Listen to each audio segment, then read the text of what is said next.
One of the best inside linebackers in the country, Greg Penn III, latest commitment to the class of 2021 as LSU recruiting staying on fire. Coach Orgeron, as you know, cannot speak specifically about recruits, but we will continue to talk about their success on the trail as he is back with us here on a Tuesday morning. Coach, good morning. How are you? Good morning, guys, and thanks for mentioning our recruiting, what's going on. Very proud of our staff and all the workers in our office. You know, it's a different time where we didn't go out in the spring. We've got to evaluate our players on tape only right now, but we do have a lot of times so we have unlimited calls to recruits and parents. So our staff has done a tremendous job of keeping in contact with the guys that are committed to us, getting new commits, and we still have some elite players that we feel very good about that we're going after. We talked to your latest commit here yesterday, and he mentioned Bo Pelini as one of his lead recruiters. Can you talk to Coach? Can you talk about Coach Pelini on the trail and what he's meant to the staff as a recruiter? Yeah, well, Bo's a big name, and everybody knows about him. One of the best in the business. Bo brings a lot of energy to our staff.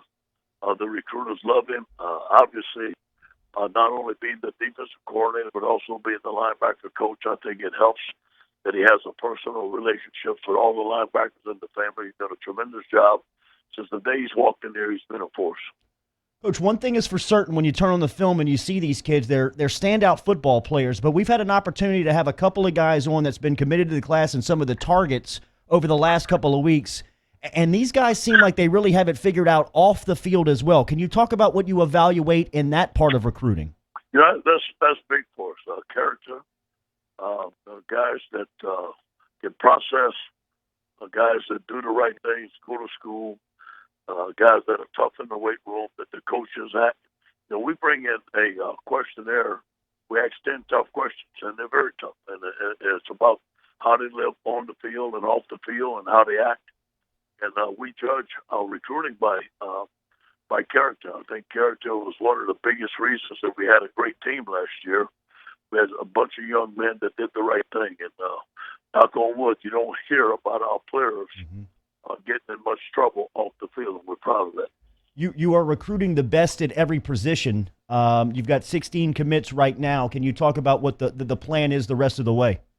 Yeah, you know what, we've got some big time cornerbacks out there that we have, some big time offensive linemen, and we feel good about those guys. But obviously we got to close, and then we need another big time running back. We need a tight end. We're still looking at some outstanding receivers out there. We need a linebacker or two. We still have some outstanding defensive linemen that were all over, a couple of safeties. And we started the 2022 recruiting. And we had a commitment yesterday out of a big-time commitment there that we wanted. And so we're going to continue to recruit as hard as we can. Yeah, it's pretty wild, Coach, when you look out there, high school football, what's going to happen. We'll maybe touch on what's going to happen with recruiting there. But first, football school is due to start now, in 10 days of the 14th today? Is that right? Starts on the 24th. Before we get to football school, what have you heard from yesterday's face-to-face meeting with all the athletic directors? I haven't heard anything. I looked on the internet to see if I could find something. I haven't talked to anybody. Nobody. I think I just talked to Derek this morning and Coach Baglow. Y'all heard anything? It's been months, so I'm sure. But what I'm hearing is those decisions going to be made till the end of July. And, I think Commissioner Sankey has done a tremendous job. I think he's going to get all the information possibly to make the best decision for the SEC. But I'll say this again. This is not my decision, but it's my own personal opinion. We need to play football. I can't wait to play football. We need this season, and I think we are going to play. Yeah, if Coach Bags doesn't know, then nobody knows. Just got to wait it out. Now, with football school starting in 10 days, Coach, can you explain to listeners, because this is something new, right? Like, what do y'all have in store? Yeah. What shape does this football school take? Yes.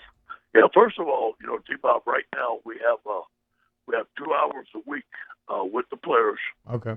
And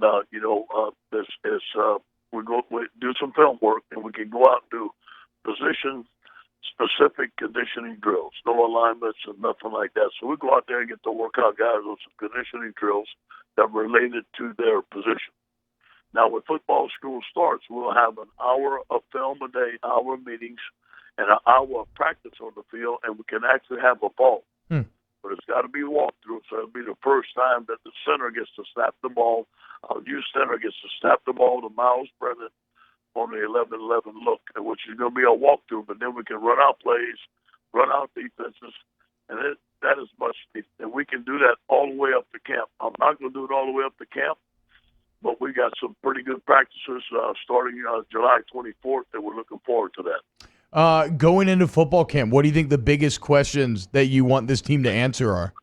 Well, quarterback, he's got, Miles has got to take the lead. And I do think he can.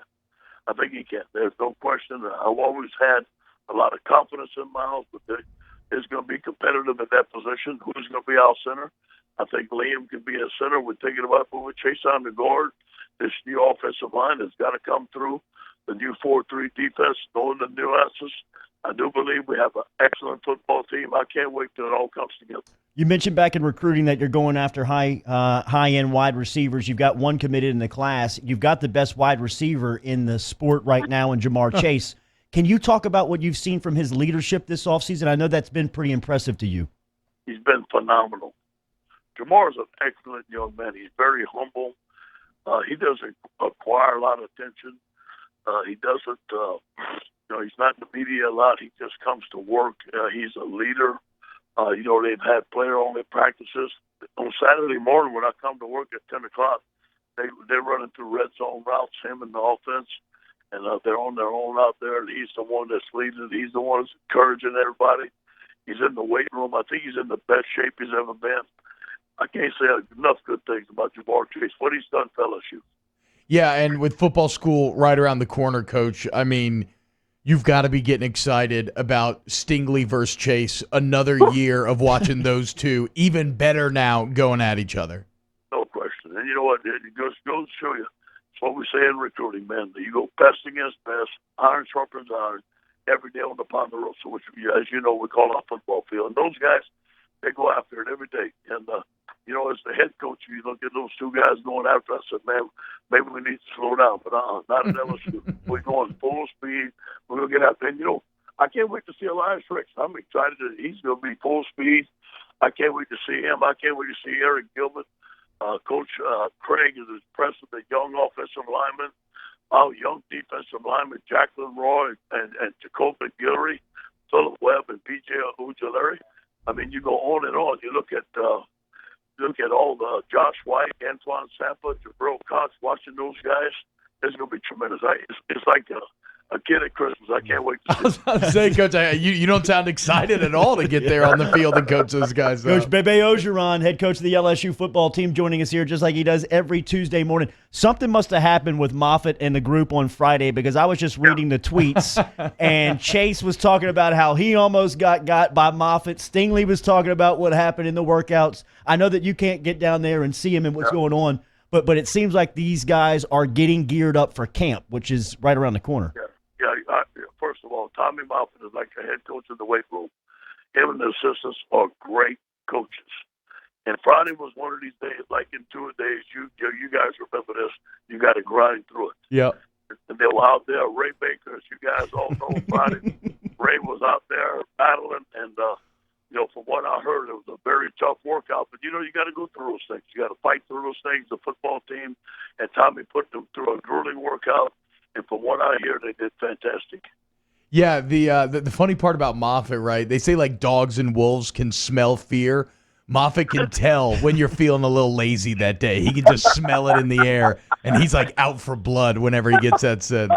Coach Ed Orgeron here with us on Off the Bench, ESPN Baton Rouge, New Orleans, and Alexandria. How much do you guys, as a staff, as a program, pay attention to the decisions that states are making on high school football and like the junior college stuff? How much are you guys paying attention to that?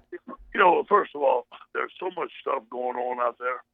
We focus in on the task at hand, and I block out the noise. But the high school football, I don't think anybody really knows what's going on right now. So until they make a decision, the only thing I'm paying attention to is our football team and recruiting. How much? What about this boxing, Coach? I see that you're into the boxing. How's this working for you? I love it. 3 nights a week, 2 hours a night. I love it. This one comes in, and this fits right in. Eric Taylor wants to know, I know Coach O is not afraid of anything, but can you ask him if he has a phobia? Yeah, what scares Coach O? Yeah, I eat too much. Talking to LSU head football coach Ed Orgeron here on Off the Bench 104.5, 100.3, 94.7 ESPN. We mentioned football school being right around the corner, Coach. What about when you look? So somebody's asking us a question for our mailbag. They're asking about, like, besides Jacoby Stevens, who could get number 18? And so it's really a question about leadership. As football school prepares to open, who do you view as the leaders on this team?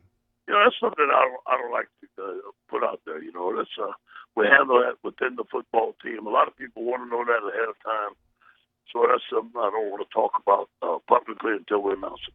Okay, well then, how about this? When you're kind of determining leadership, right? Is that something that just happens naturally? A guy asserting himself? Is it in the weight room? Like what determines who are the leaders of the team? Yeah, I can tell you right now, Jamar Chase is a leader on this football team. Yeah. I know that right now. Darren Rosenthal seems to be a leader on the offensive line. Wow. Austin Deckness and Ed Ingram have been leading in the weight room. Miles Brennan's been leading. Chris Curry's been a leader.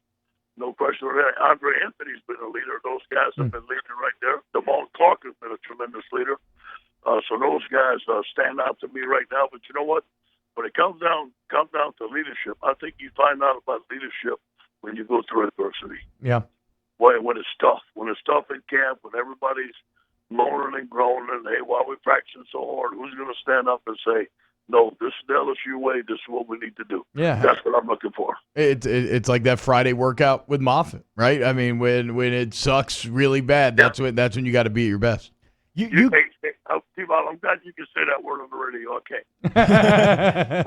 You continue to talk about the LSU standard performance, and we've heard you say that phrase now for over a year. It seems like that has seeped into the program, and people understand what you're talking about now. Yes, elite.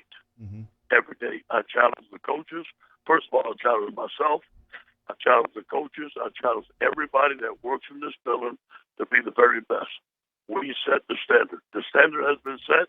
Obviously, how we played last year, that standard is set. And it's set every day. The bar is very high, and the performance level within this office and the surroundings and every player is expected at the LSU standard performance every day. Coach, we appreciate your time every Tuesday. We have a loyal listener this morning that's in the Philippines that is from Port Barry, Don Hathaway, that says he listens to Off the Bench every morning, but especially on Tuesdays so he can hear Coach O because it brings him back home. So Don Hathaway wanted to say hello to you from the Philippines this morning, and we can't get you out of here without wishing Coach Baglio a happy 77th birthday. How about that? Happy birthday, Coach Bag. Yes, indeed. And let me say this thing.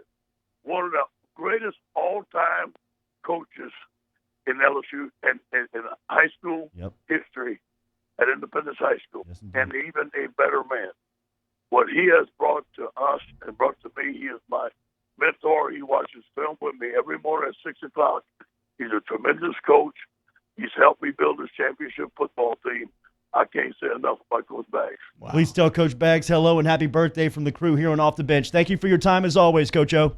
All right, go tight. There he is. Hey, baby. Coach Ed Orgeron. How about Coach Bags got brim put on the side of his championship ring? What a legend. A legend. What a legend. A legend. And you talk about some of these independence teams in the late 90s with Antoine Sieber and LeBrandon Tofield that Coach Bags had. Those independent squads that he had in the mid-90s and late 90s and along the way. He's got stories for days, man.